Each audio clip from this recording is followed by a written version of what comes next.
여러분 안녕하십니까? 라디오늘 반근영입니다. 긴장의 실타래가 잠시나마 풀렸습니다. 미국의 일방적인 관세 압박에 정치권은 물론 기업과 농민, 국민 모두가 숨을 죽였는데요. 한미 무역 협상이 가까스로 타결됐습니다. 상호 관세는 15%로 낮추고 우리 정부는 미국에 총 3,500억 달러 규모의 투자를 약속했습니다. 여기에 1,000억 달러 상당의 액화, 천연가스 등 에너지 제품도 구매하기로 했는데요. 트럼프 대통령이 일방적으로 들이민 25% 관세 인상 협박, 전 세계가 휘둘리는 모습 여전히 씁쓸합니다. 하지만 적어도 이번 협상에서 우리 농축산물 시장을 지켜냈고 경쟁국과 같은 조건의 관세를 확보했다는 점은 평가할 만합니다. 2주 안에 한미 정상회담이 열릴 텐데요. 이제는 끌려가기보다는 주도적인 협상으로 조금 더 손해는 줄이고 국익을 극대화하는 기회가 되길 바랍니다. 안동문화방송 라디오늘 광고 듣고 시작합니다. 한국인의 연금 공식 시작! 퇴직연금 한투, IRP 한투, 연금 이전 한투. 투자 전문가 한투가 관리 수수료 없이 평생 알아서 해주니까 퇴직연금 고민이라면 외우세요. IRP 한투, 한국투자증권. 한국투자. 원금 손실 발생 가능 및 투자자 귀속, 가입 전 상품 설명서 및 약관 필독. 당신에 대한 응원이 당신을 위한 지원이 될 수 있도록 신용보증재단이 당신을 보증합니다. 대출 고민도 뚝, 이자 부담도 뚝, 미래 걱정도 뚝. 신용보증재단 중앙회와 17개 신용보증재단이 함께하니까 든든하시죠? 함께 우뚝 신용보증재단. 춤과 노래를 즐기는 장수마을 가고시마의 100세 어르신들. 건강 비법은 흑초. 100세 시대. 골골백세냐 생생백세냐는 지금 결정됩니다. 늦기 전에 샘표 흑초하세요. 매일매일 흑초 습관. 샘표 흑초. 100년 동안. 7월 31일 목요일 라디오 오늘입니다. 일부 생활 속 법률 문제를 쉽고 명쾌하게 풀어보죠. 안영진의 쾌도난법 안영진 변호사와 함께합니다. 2부 이슈 오늘에서는 청송군에서 문화나들이 행사가 열린다고요. 잠시 후 청송문화관광재단 사업운영팀 김지환 담당 연결해 함께 이야기 나누겠습니다. 이어서 진보의 눈으로 바라보는 지역과 전국의 정치 현안, 인미의 그래도 정치 더불어민주당 임미애 의원과 함께합니다. 라디오 오늘 유튜브로도 다시 들을 수 있습니다. 많은 애청 바랍니다.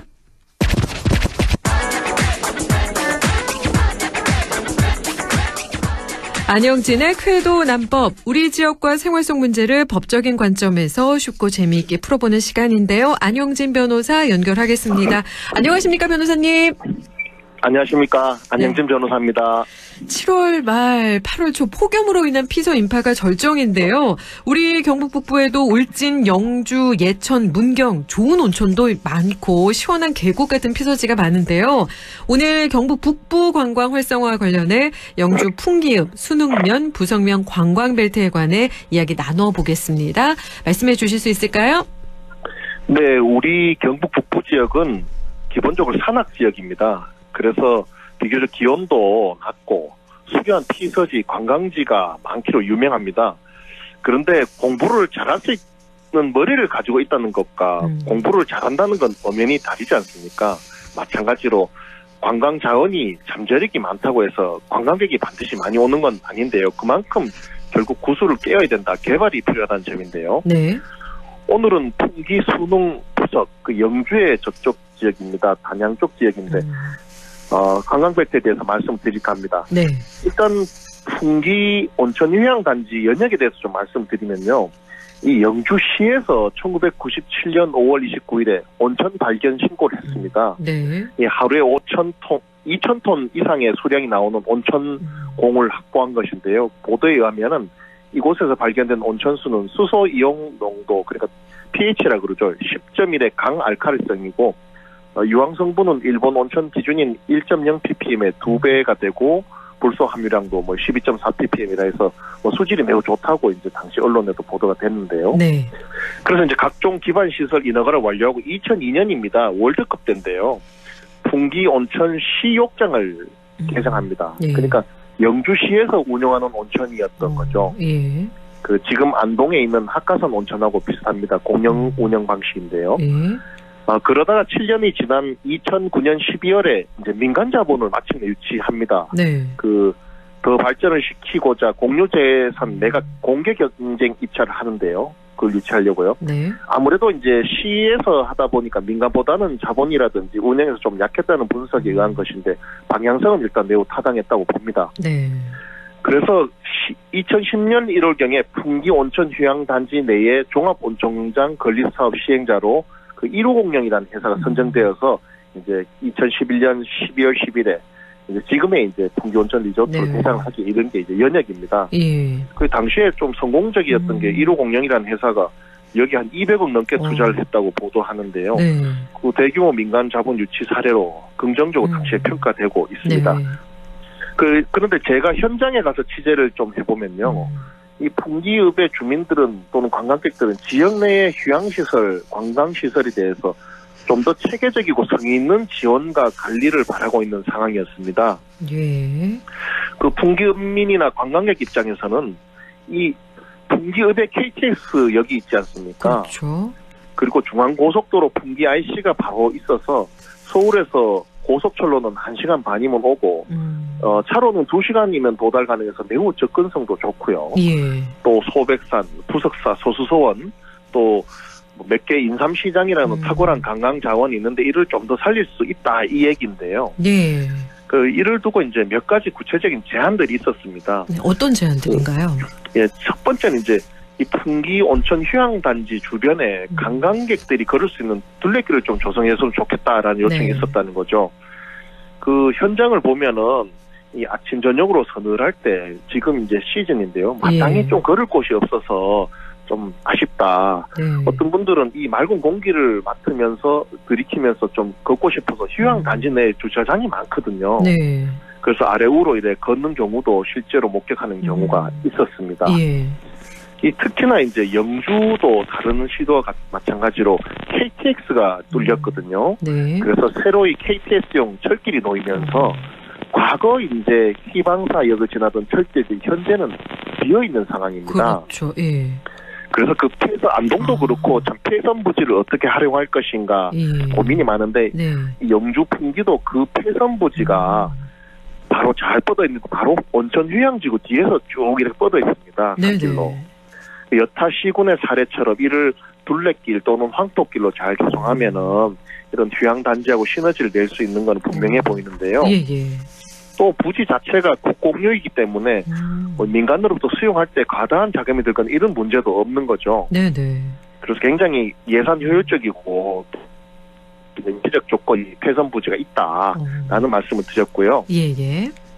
둘째는 그 인도, 그 차도 옆에 그 인도 말씀드리는데 네. 거기나 또는 유유지로 있는 시유지에 대한 관리가 많았습니다. 예. 이 도로 옆에 보도가 있는데 보통은 깨끗하게 관리가 되지 않습니까? 그렇죠. 근데 잡초가 무성히 자라나 있고 나뭇잎이 많이 커가지고 보도를 막 이렇게 침범해서 걷기도 어렵고 미관상 좋지 않은 부분이 상당히 많았는데요. 예. 이 명색이 관광지고 휴양단지로 지정된 곳인데 그 주변에 인도들이 막 잡초가 얼마나 많이 나와 있는지 참 이게 그랬습니다. 심지어 어떤 분은 뱀 나올까봐 무섭다 이런 얘기까지 하는데요. 예. 이렇게 이제 관광지나 휴양단지로 지정된 이 풍기읍 이 지역에 대해서는 특별한 관리가 필요한데 이것이 굉장히 아쉬운 부분입니다. 네. 그 또한 그러네요. 당시에 이제 민간에게 매각되지 않은 시유주들이 지금도 상당히 있는데요. 네네. 이게 지금 공터로 남아 있습니다. 이 휴양단지 안에. 네.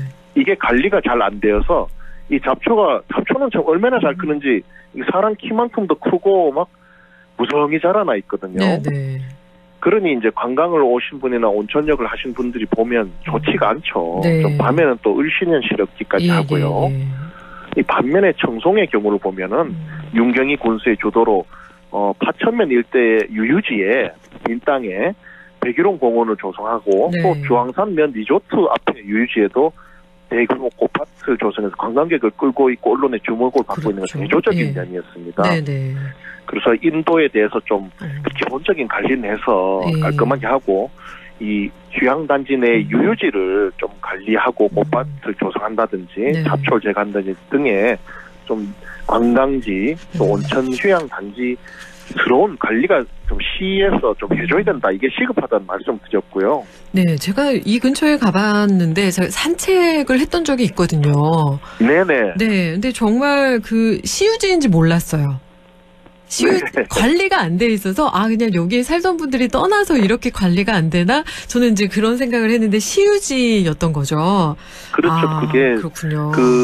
이제 그 우체국 수련하는 네네. 곳이랑 이제 리조트 사이에 땅이 많이 비어 있는 거기가 시유지입니다. 그렇군요. 사실 네. 그 희방사역 근처 그 부분도 산책하기 되게 좋았던 걸로 저는 기억이 나거든요. 그렇습니다. 예, 제가 갔던 때는 가을이었는데 감나무에서 감도 떨어지고 그래서 그 전경을 구경하기가 되게 좋았던 기억이 있는데 그 200억 원이 투자됐던 2011년부터 지금 거의 한 15년 가까이 지났고 온천이 발견된 지 거의 28년이 지났는데 이 주변이 정돈이 안 됐다는 건 정말 안타깝다 이런 생각이 드네요. 그렇습니다. 저도 여기를 지역민의 한 사람으로서 뭐 취재도 할 겸 휴양도 할 겸 오는데 정말 뭐랄까요. 좀 다듬어지지 않는 보석이라 할까요? 그렇죠. 왜냐하면 이 주변에 되게 좋은 게 국립산림치유원도 근처에 있고 그렇습니다. 희방사도 많은 분들이 찾고 있고요. 말씀하셨던 대로 아까 소수서원 부석사 뭐 정말 그 공부 잘하는 자원 아까 말씀하셨는데 진짜 자원은 너무 풍부한 곳이거든요. 예. 그리고 혹시 인삼박물관이 풍기에 있다는 사실 알고 계셨습니까? 제가 또 가봤죠. 네네. 이게 국내 최초의 인삼박물관인데요. 거기 맨 그 휴양단지 안에 있습니다. 그렇죠. 2013년 5월에 개관했는데 이게 무려 국비 30억 원, 도비 3억 5천, 시비 85억 원 등 118억 5천만 원의 세금이 들어갔습니다. 사람이 별로 없더라고요. 제가 갔을 때 저희 가족밖에 없었어요. 그렇습니다. 거기 가장 바쁠 때가 언제냐면 그 선거했을 때 투표장 지역할 때 그 가지입니다. 그렇군요. 그런데 이게 줄곧 지적되어 온 게 지어놓고 나니 애물단지가 되어버렸다는 겁니다. 정말요? 사람이 안 가니까요. 그렇죠. 이게 안동국제 컨벤션 센터 같이 애물단지가 되어버렸다는 건데요. 이게 처음에는 뭐 좀 그 현지 매점도 들어와서 운영도 하다가 풍기 인삼조합이 한 1년 정도 입점했다가 상품이 안 팔려가지고 2천, 3천 적자 보고 나갔다고 합니다. 사람이 안 오니까 뭐. 그렇죠. 그래서 이거를 지금 이제 다시 살려야 이제 이쪽도 활성화된다 이거죠. 네네. 근데 이렇게 방치되다시피 놔두는 건 행정의 직무유기라고 볼 수 있습니다. 사실 풍기 인삼과 관련해서는 그 소수소원을 세운 주세봉 풍기 군수죠. 저 선생님이라고 하는데 이분이 인삼의 인공 경작을 풍기에서 시작해서 또 현재까지 이루고 있거든요. 그렇죠. 그런 깊고 재미있는 역사가 있고 풍기 인삼의 효능이 참 좋거든요. 이런 점을 이제 우리 시대에 맞게 3D 영상이라든지 여러 현대적인 매체를 통해서 리모델링을 해보자는 거죠. 지금 계속 이래 놔두면 안 되는데 참고로 개관 당시에 영주시가 매년 5만 명 이상 관람객 오고 연간 뭐 6천만 원 이상 관람객 수입을 예상했는데 참 이거 이렇게 하면 안 됩니다. 이거 너무 지금, 안타깝습니다. 그래가 건물만 지놓고 지금 모르겠다 이러는데 이런 지역의 박물관이 이래 방치된 게 억수로 많습니다. 그런데 영주 풍기 인삼 같으면은 참 스토리도 있고 하기 때문에 좀 다시 한번 리모델링을 반드시 해야 된다라는 생각을 하고요. 이 참 그렇습니다. 이 사기업 이 민간기업 자본을 유치했으면 거기를 시간 밀어주고 해야 되는데 지금 이 방치하고 있는 사실이 참 안타깝고요.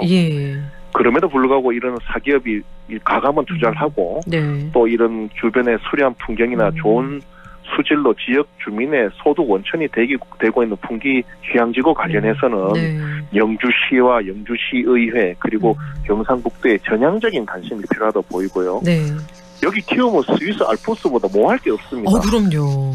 그거 진짜 가보셨지 않습니까? 풍경이 너무 좋거든요. 그렇죠. 이렇게 저는 이렇게 마음 답답할 때마다 그 희방사 오르곤 했거든요. 맞습니다. 그 앉아있으면 정말 저절로 그 마음이 비워진다고 할까요? 그래서 정말 힐링하기 좋은 곳이거든요. 그래서 참 우리 지역에는 이런 풍기를 비롯해서 청송, 저기 봉화, 영양 다 자작나무 숲 많은데요. 그렇죠. 그래서 마지막으로는 이래 참 휴가철을 맞아서 딴 지역보다는 우리 영주, 영덕, 청송, 울진, 예천, 안동, 상주, 문경 등 이제 우리 지역의 피서지 관광지를 많이 이용해 주시기를 꼭 부탁을 드리고 싶습니다. 네, 우리 지역의 피서지 관광지 많이 이용해 주셨으면 합니다라는 말씀 여기까지 함께 듣겠습니다. 네, 감사합니다. 고맙습니다. 지금까지 안영진의 쾌도난법 안영진 변호사와 함께 이야기 나눴습니다. 라디오 오늘 1부 여기까지고요. 잠시 후 2부에서 뵙겠습니다.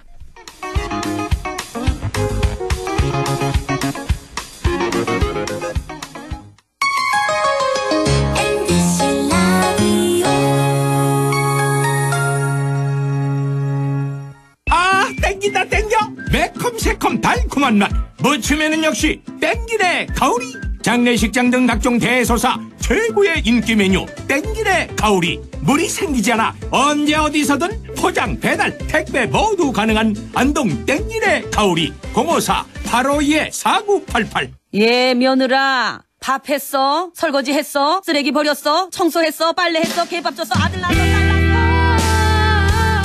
아무것도 안 하고 싶다. 이미 아무것도 안 하고 있지만 더 격렬하게 아무것도 안 하고 싶다. 지금은 그냥 라디오만 듣고 싶다. MBC 라디오. MBC 라디오. 라디오 청취자 10명 중 4명이 듣는 방송. 국가대표 라디오 MBC 라디오. 오늘도 안전하게 음주운전 예방수칙 알려드립니다. 첫 번째, 술자리가 예정된 경우 미리 귀가 방법을 정하고 차는 가져가지 않는 것이 안전합니다. 두 번째, 음주 후 자전거나 전동 킥보드를 이용하는 것도 음주운전 처벌 대상에 포함됩니다. 세 번째, 과음을 한 다음 날에는 대중교통을 이용해주세요. 숙취 음주운전 역시 처벌 대상입니다. 네 번째, 음주운전을 방조하는 경우에도 3년 이하의 징역형 또는 1,000만 원 이하의 벌금형에 처해질 수 있습니다. 적극적으로 말려주세요. 위험한 음주운전 미리 예방하여 소중한 생명을 지켜주세요.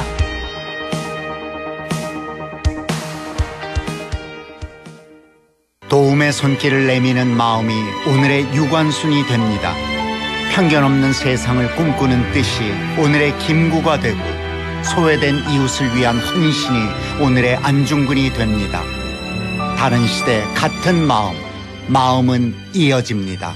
공익광고협의회 100.1 MBC 라디오. 라디오 오늘 2부 순서 이슈 오늘입니다. 여름 휴가 어디로 가야 할지 아직 결정 못하셨다면요. 청송 어떠실까요? 청송군에서 다음 달 2일과 3일 문화 나들이 행사가 열립니다. 청송 국축제관광재단 사업운영팀 김지현 담당 연결해 함께 이야기 나눠보겠습니다. 안녕하십니까? 네, 안녕하세요. 다음 달 2일과 3일, 30일과 31일 청송군에서 산소카페 문화 나들이 행사가 개최되는데요. 어떤 행사인지 궁금하거든요. 설명 부탁드리겠습니다. 네, 이번 저희가 준비한 산소카페 문화 나들이 행사는요. 여름철을 맞아서 가족 단위 지역 주민과 외부 관광객이 함께 즐길 수 있도록 준비된 문화예술 행사입니다. 네. 네, 문화체육관광부와 경상북도가 주최하고 저희 청송문화관광재단이 주관하는 전국 단위 문화가 있는 날 사업의 일환인데요. 네. 8월 2일과 3일 그리고 30일과 31일 이렇게 두 차례에 걸쳐서 청송군 난간생활문화센터에서 열리고요. 이제 저희가 준비한 프로그램으로는 어린이 물놀이장부터 전시, 체험, 공연까지 다양한 프로그램이 마련돼 있어서 아이부터 엄마, 아빠, 온 가족이 즐길 수 있는 그런 여름 문화 축제라고 보시면 될 것 같습니다. 이런 여름이란 계절에 저희 천혜의 자연환경 청송에서 문화와 휴식을 함께 누릴 수 있는 특별한 여름날을 경험하실 수 있게 저희가 기획했습니다. 네, 여름문화축제라는 말에 깊이 와닿는데요. 문화가 있는 날, 구석구석 문화배달 이 타이틀처럼 문화 소외 지역을 위한 복지형 프로그램이라는 점도 인상 깊은데요. 구석구석 문화배달 이 사업은 어떤 사업인지도 궁금하거든요. 설명 부탁드리겠습니다. 네, 구석구석 문화배달은 말 그대로 문화시설이 좀 부족하거나 공연장, 미술관을 접하기 어려운 지역에 문화를 직접 찾아가서 전해드리는 사업인데요. 현재 매달 마지막 주가 문화가 있는 날 주간으로 운영되고 있고 네. 이 기간을 중심으로 문화 향유 기회를 더 넓히기 위해 기획된 사업입니다. 저희 이번 행사는 폐교를 리모델링해서 만든 난간생활문화센터를 거점으로 공예, 요리, 전시, 다양한 문화 콘텐츠를 직접 참여하고 경험할 수 있도록 구성을 했고 특히 가족이 모두 함께 참여해서 문화예술을 소통하고 향유할 수 있도록 기획된 게 특징입니다.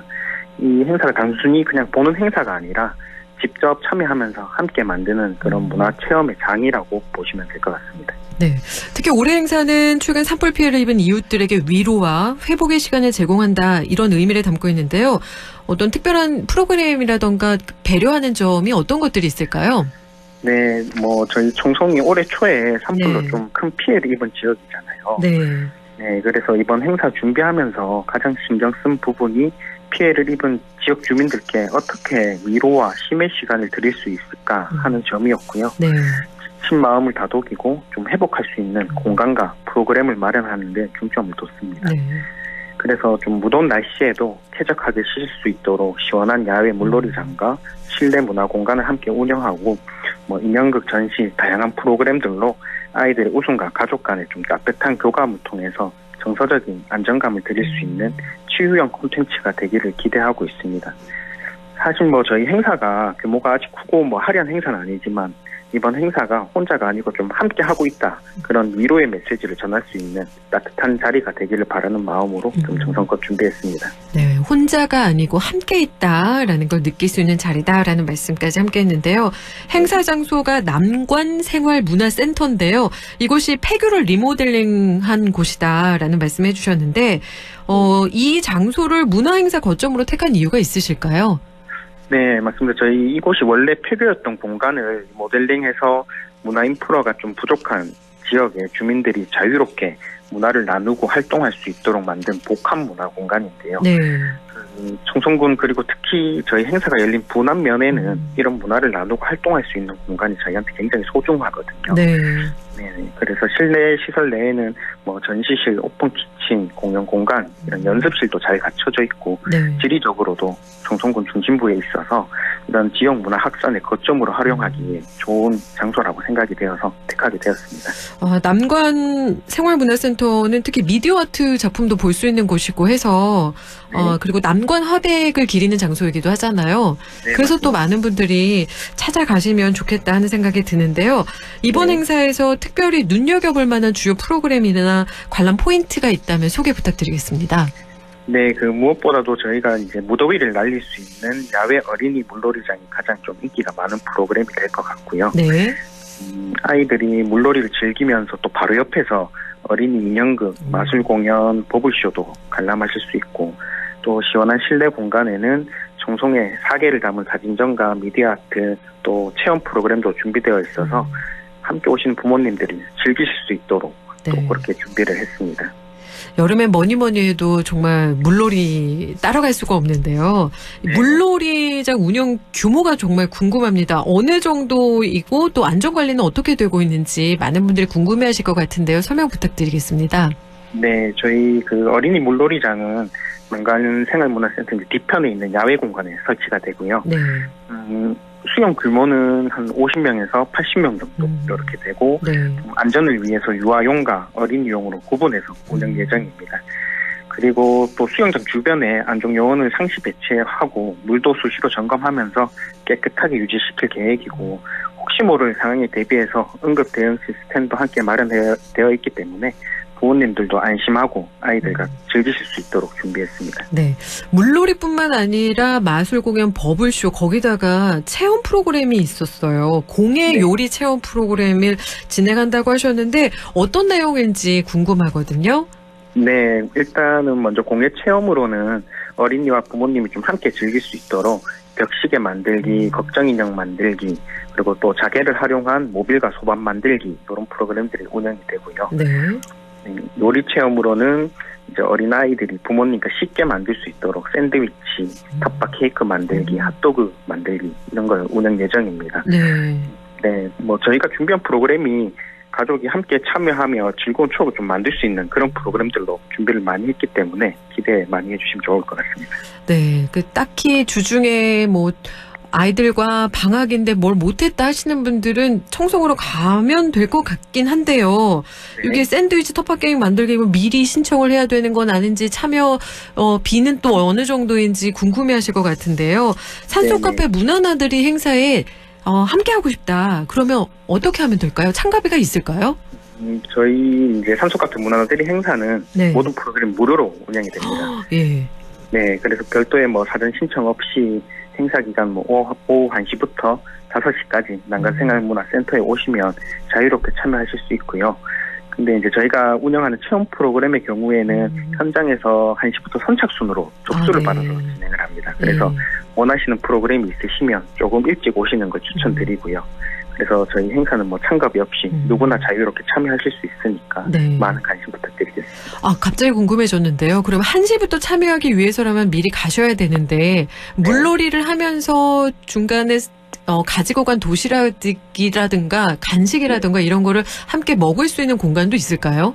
네, 지금 뭐 무더위, 폭염이 전국적으로 지금 기승인데 저희가 그 물놀이장 주변에 또 부모님들이 아이들이 물놀이 할 때 항상 관심을 갖고 좀 보고 싶어 하시잖아요. 그렇죠. 예. 네, 그래서 그 주변에 저희가 텐트라든지 야외 그늘막을 준비를 했습니다. 그래서 그곳에서 편하게 시원하게 이제 아이들 안전도 보시고 또 준비해 오신 도시락이나 이런 것들도 드시면서 편하게 행사 즐기시면 될 것 같고요.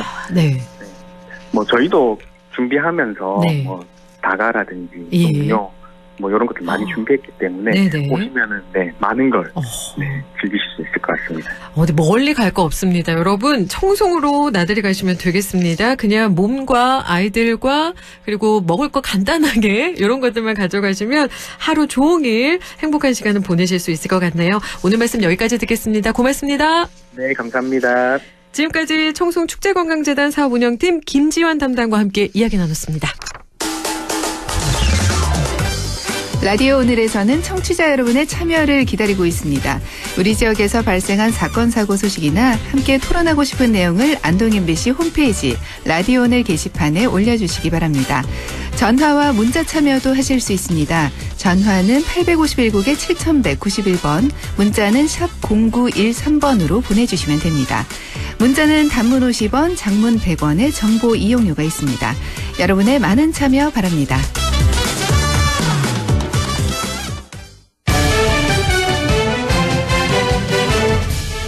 인민의 그래도 정치, 진보의 눈으로 지역의 현안과 전국적인 정치 현안을 짚어보겠습니다. 더불어민주당 임미애 의원과 함께합니다. 안녕하십니까, 의원님? 네, 안녕하세요. 더불어민주당 임미애입니다. 한국과 미국 무역 협상 타결 소식 먼저 이야기해봐야겠는데요. 한국에 적용되는 관세율 15%라고 밝혔고요. 우리는 쌀과 소고기 시장은 개방하지 않기로 했고 3,500억 달러 상당의 투자를 하기로 했는데요. 협상 결과 어떻게 평가하실까요? 저는 이 정부가 새로 출범한 지 2달이 채 안 됐어요. 네. 그러니까 굉장히 어려운 여건임에도 불구하고 큰 틀에서 아주 잘 막아낸 협상이었다라고 긍정적으로 평가를 합니다. 네. 일단 25% 상호 관세를 15%로 낮추기도 했고 한국산 자동차에 대한 미국 관세도 15%로 낮췄고요. 이후에 협의하겠다고 하는 반도체, 의약품 뭐 이런 부분에 대해서는 최혜국 대우를 해주겠다라는 약속을 받았고 또 가장 염려했던 쌀, 소고기 시장에 대해서는 추가 개방하지 않겠다라는 성과를 냈으니까 큰 틀에서는 아주 성과가 크다 이렇게 얘기를 할 수 있고요. 단지 아까 질문하신 내용 중에 3,500억 달러 규모 투자가 이게 굉장히 큰 규모잖아요. 그렇죠. 한 480조? 네, 487조 정도 되더라고요. 네, 굉장히 큰데 이제 비슷한 수준의 관세 협상을 타결한 일본에 비하면 그 규모도 좀 작고 이게 또 우리나라 기업들이 경쟁력을 보유한 분야에 대한 투자예요. 이 중에 1,500억 달러는 조선 펀드를 조성하겠다는 거잖아요. 그래서 이 부분은 우리가 협상 카드로 미국 측에 제시했던 것이 마스카 프로젝트였기 때문에 미국을 위대하게 그런데 그것을 미국의 조선 산업을 다시 일으키면서 위대하게 뭐 이런 마스카 프로젝트가 그래도 협상 카드로서 역할을 좀 한 게 아닌가라는 생각을 좀 합니다. 네.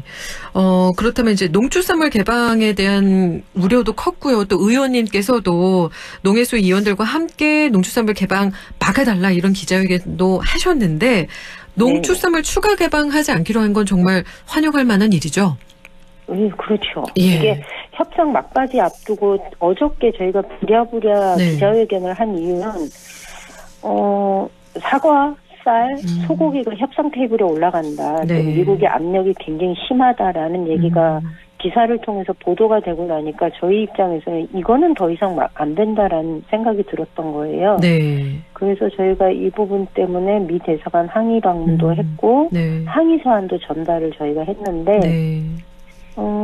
과거 정부하고는 다르게 농업에 대한 태도를 보여주지 않았나. 옛날에는 사실 이게 우리나라가 자동차, 선박, 철강, 반도체 이런 것들을 팔기 위해서 농산물 시장을 열었던 건데 그런 면에서 본다면 마지막까지 농업을 지키기 위해서 노력을 해준 것 같아서 그게 성과로 보여진 것 같아서 좀 뿌듯하기도 합니다. 네, 의원님도 고생 많으셨고요. 이재명 대통령과 미국 트럼프 대통령이 향후 2주 안에 백악관에서 정상회담 할 것이다 이런 보도도 나왔는데요. 정상회담 어떻게 전망하실까요? 이게 이 관세 협상의 경우 구체적인 대미 투자 분야하고 액수 이런 것들은 한미 정상회담에서 논의될 것으로 예상되거든요. 네네. 이제 투자 분야를 트럼프의 글을 보면은 자기가 지정하는 분야에 투자를 하는 것으로 이렇게 얘기를 하고 있어요. 그래서 아마 정상회담에서 투자 분야와 액수 등은 논의될 거다라는 생각을 하는데 큰 틀에서 무난한 결과를 만들긴 했지만 마지막 순간까지 손해보지 않도록 아주 꼼꼼하게 디테일한 이렇게 이 측면에서 우리가 협상을 마무리 짓는 게 필요하다. 그래서 저는 오늘은 이제 시작이고 어쩌면 2주 뒤에 정상회담에서 최종 협상이 마무리되는 거다라는 생각을 합니다. 그런데 디테일에 강한 이재명 대통령 스타일상 이 문제 아주 잘 무난하게 처리하지 않겠는가라는 기대가 있습니다. 무난하게 처리하지 않겠는가 기대한다 하셨는데 이번에 아직 그 주한미군 주둔비라든가 방위비 부담 이 부분에 있어서는 결정이 나지 않았는데 이 부분은 어떻게 될 걸로 전망하실까요? 지금 뭐 방위비 증액 얘기가 계속 나오고 15% 증액하자 뭐 이런 얘기가 있는데요. 아마 이 부분에 관련해서도 정상회담에서 본격적으로 논의가 될 거여서 네네. 그래서 마지막까지 긴장감을 늦추면 안 되겠구나라는 생각을 저희가 하고 있죠. 네, 그래도 이재명 대통령께 기대를 건다 이런 말씀이시죠. 네. 이번에는 김건희 특검팀 이야기 해보겠습니다. 세계적인 화가 이완 화백의 고가 그림을 오빠 김진우 씨의 장모 자택 압수수색하는 과정에서 압수를 했는데요. 이 작품의 진짜 주인은 누굴까요?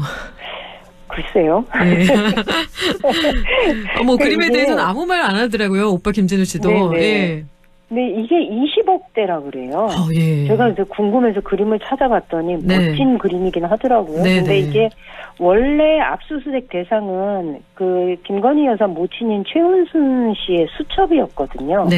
그런데 압수수색 과정에서 가방이 발견됐고 이 가방에 오빠 김진우 씨 이름표가 붙어 있었고 그래서 특검이 곧바로 추가 압수수색 영장 발부받아서 가방을 이제 압수한 건데 여기에 그 나토 방문 때 그 김건희 여사가 착용한 그 다이아 목걸이, 그다음에 현금 따발 1억 2천만 원, 그다음에 뭐 그 외에 다른 장신구, 그리고 이완 화백의 그림이 있었다는 거 아니에요. 그리고 이 그림의 진품 감정서는 김진우 씨 집에 원래 보관하고 있었다 그러거든요.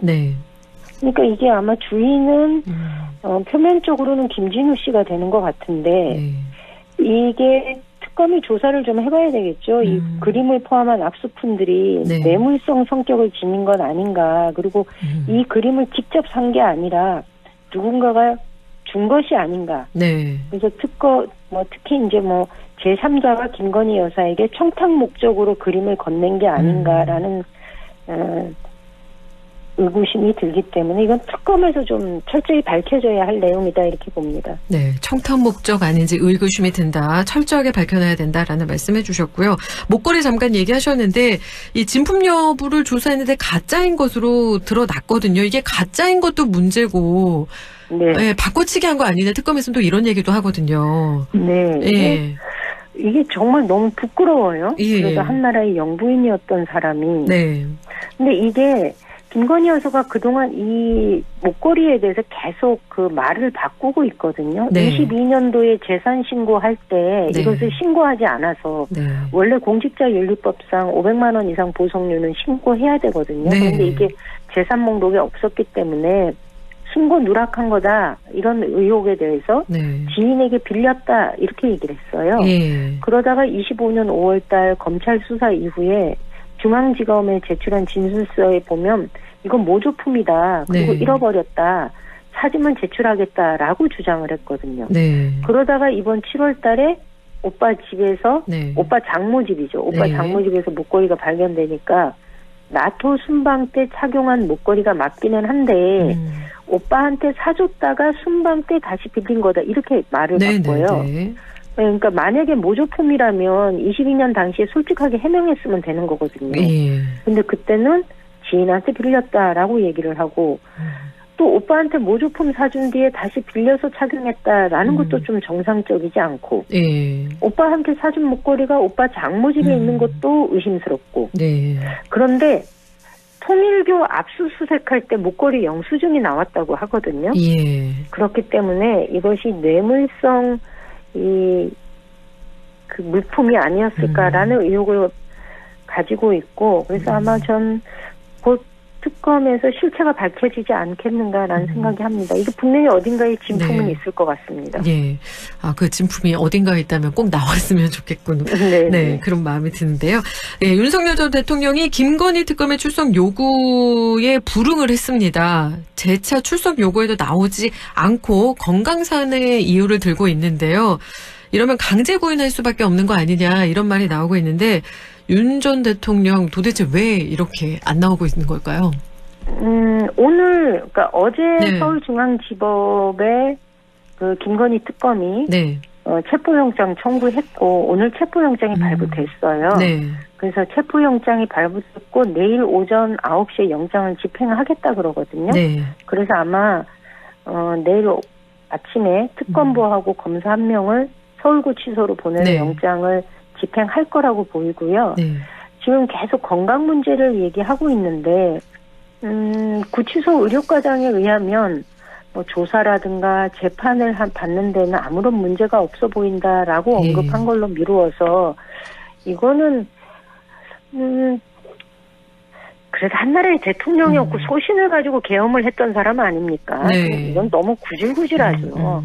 국민들이 좀 부끄러워질 정도입니다. 네. 그래서 사실상 조사에 응할 의사가 없는 버티기 전략을 펴고 있는 것 같은데 이거는 한때 네. 그에 대한 기대감을 가지고 찍어줬던 국민들에 대해서는 해서는 안 될 짓이다. 너무 구질구질하다라는 생각이 좀 듭니다. 네. 다음 이야기로 넘어가겠습니다. 더불어민주당 전당대회가 이틀 앞으로 다가왔는데 현재 판세 어떻게 보고 계실까요? 지금은 정청래 후보가 많이 앞서요. 예. 네, 62, 37 이 정도로 거의 충청권, 영남권이 거의 비슷한 득표율을 기록했거든요. 네. 그런데 이제 남아있는 지역의 당원 수가 앞선 지역의 당원 수보다 훨씬 많습니다. 우리가 120만 표 정도 얘기를 하는데 그중에 충청과 영남은 20만 표 정도예요. 그러니까 여전히 박찬대 후보 측에서는 100만 표가 남아있다. 얼마든지 판을 엎을 수 있다. 이런 기대를 가지고 선거운동을 열심히 하고 있는 건 맞고요. 워낙 그 여의도의 분위기와 일반 당원들의 분위기가 좀 딱 맞아떨어지는 건 아니어서 여전히 8월 2일 날 결과를 봐야 알 수 있을 것 같다라는 생각은 듭니다. 그런데 이번에 선출되는 당대표가 내년 지방선거를 지휘하게 되어 있거든요. 그렇죠. 그래서 저희 입장에서도 특히 경북의 경우 상대적으로 중도 포용성이 좀 높고 이렇게 포용성이 높고 그다음에 부드러운 이미지의 당대표가 좋지 않을까라는 그런 생각을 할 때도 좀 있습니다. 네. 중도 포용성이 높고 부드러운 이미지의 당대표가 되었으면 좋겠다 하는 바람 살짝 얘기해 주셨습니다. 네. 현재 국민의힘을 두고도 민주당에서 강한 메시지 나오고 있는데요. 정당 해산 청구권 그리고 국민의힘 의원 45명 제명 결의안 추진될 수 있을까요? 국회의원 제명은 네. 3분의 2 이상의 찬성이 있어야 되기 때문에 현실적으로 그거는 불가능합니다. 그렇지만 네. 국민들 앞에서 이들에 대한 분명한 경고나 징계가 이루어질 필요는 있다라는 네. 생각을 하고요. 그 정당 해산과 관련해서는 정청래 후보의 경우 국민의힘에 대한 정당 해산 심판을 청구하겠다 이렇게 얘기하면서 헌법재판소법 개정안을 발의했거든요. 네. 근데 현행 법으로는 정부한테만 정당 해산 심판 청구권이 있습니다. 네. 그리고 국회가 본회의 의결을 통해서 헌재에 청구할 수 있도록 하는 방식으로 이 법을 개정을 하는 건데, 근데 이거는 전 매우 신중하게 접근해야 된다 이렇게 봅니다. 네. 과거에 통합진보당 정당 해산 결정이 헌법재판소에서 있었는데 이게 과연 옳았느냐? 정당이라는 거는 헌법에 보장된 정치 결사체인데 이거를 사법적인 결정으로 정당을 해산하는 것이 맞느냐. 그리고 이런 결정이 우리나라의 민주주의를 후퇴시켰다. 이런 네. 비판들이 꾸준하게 있어 왔습니다. 그래서 정당의 해산이라는 거는 유권자의 선택에 맡겨야 할 일이지 이것을 법으로 판결해서 정당을 해산해야 된다. 이거는 좀 아니라는 생각이 들어서 저는 오히려 이 부분에 있어서는 매우 신중하게 네. 판단해야 한다라고 생각합니다. 네. 그리고 얼마 전 국무회의가 생중계됐는데요. 이재명 대통령이 산업 안전에 대해 강조하기도 했는데 이 생중계에 대한 다양한 반응이 나오고 있는데 이 부분은 또 어떻게 보고 계실까요? 이걸 저도 봤는데 네. 너무 재밌었어요. 그 네. 옛날에는 국무회의를 하면 네. 대통령이 쓰여진 원고를 읽고 네. 예, 그게 전부였거든요. 네. 그런데 이번에는 대통령이 질문을 하고 대통령이 관심 가지고 있는 사안에 대해서 끊임없이 토론을 하는 모습이잖아요. 네. 그래서 저는 이재명의 정부는 국민들과 직접 소통하려고 하는 노력이 매우 돋보이는 정부다라는 생각이 네. 들어서 매우 기분 좋게 그 영상을 시청을 했고요. 그런데 다만 공개되기 민감하거나 어려운 내용이 다뤄질 가능성도 매우 많잖아요. 그렇죠. 뭐 총선 관련한 네. 거, 안보 관련한 거. 네. 그래서 상시적인 중계는 좀 어려울 것으로 보이긴 하는데요. 네. 대통령 의지가 있는 만큼 현재보다는 공개 범위는 늘어나지 않겠느냐. 그리고 무엇보다도 국무위원들이 네. 많은 공부를 해야 되겠구나. 대통령이 수시로 어느 문제를 질문할지 모르잖아요. 네. 그래서 국무위원들이 국무회의 내내 정신 바짝 차리고 정말 자기 업무에 대해서 완벽하게 준비하고 네. 만반의 태세를 갖추고 그 자리에 임해야 되겠구나. 국무위원들의 자세가 바뀔 것 같고 또 만약 거기서 제대로 답변 못하고 어리버리하면 국민들이 바라보는 시선이 어떻겠어요. 네. 그래서 저는 국무위원들의 긴장도가 굉장히 높아지겠구나. 아주 바람직하다 이 생각이 좀 들었습니다. 네, 아주 바람직하다라는 이야기까지 해주셨고요. 국민들도 그래도 또 많이 좋아하시는 분들도 꽤 계셨고요. 네. 네. 다음 질문은요. 유희림 전 방송통신심의위원장에 대한 질문 드리겠습니다. 민원사주 의혹에 대해 경찰이 혐의가 없다 이런 결론을 내렸고 공익신고자들에 대해서는 개인정보를 유출한 범죄를 저질렀다 이러면서 검찰에 넘겼는데요. 이건 어떻게 보고 계실까요? 저는 이거 보면서 정말 말도 안 되는 일이 벌어졌다. 여전히 경찰은 윤석열 정부 하에서 계엄령 하에 있는 경찰 아닌가라는 생각이 좀 들었습니다. 그러니까 서울 양천경찰서가요. 1년 6개월간의 수사를 했고 그러면서 유일임 위원장한테는 혐의 없다 이렇게 결론을 내렸어요. 반면에 서울경찰청 반부패 수사대는 공익제보자인 방심이 내부 직원을 개인정보보호법, 정보통신망법 위반 혐의로 서울중앙지검에 송치를 한 거예요. 그러니까 하나는 서울 양천경찰서, 하나는 서울경찰청.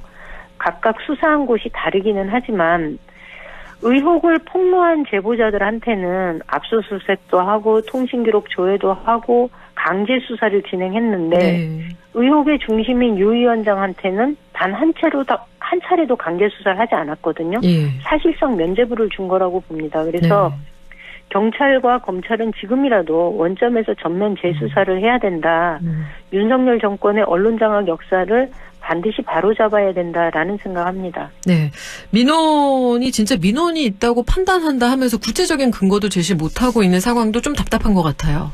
네, 예. 맞습니다. 네, 오늘 말씀은 여기까지 함께하겠습니다. 오늘 고맙습니다. 예, 감사합니다. 지금까지 그래도 정치 더불어민주당 임매 의원과 함께했습니다.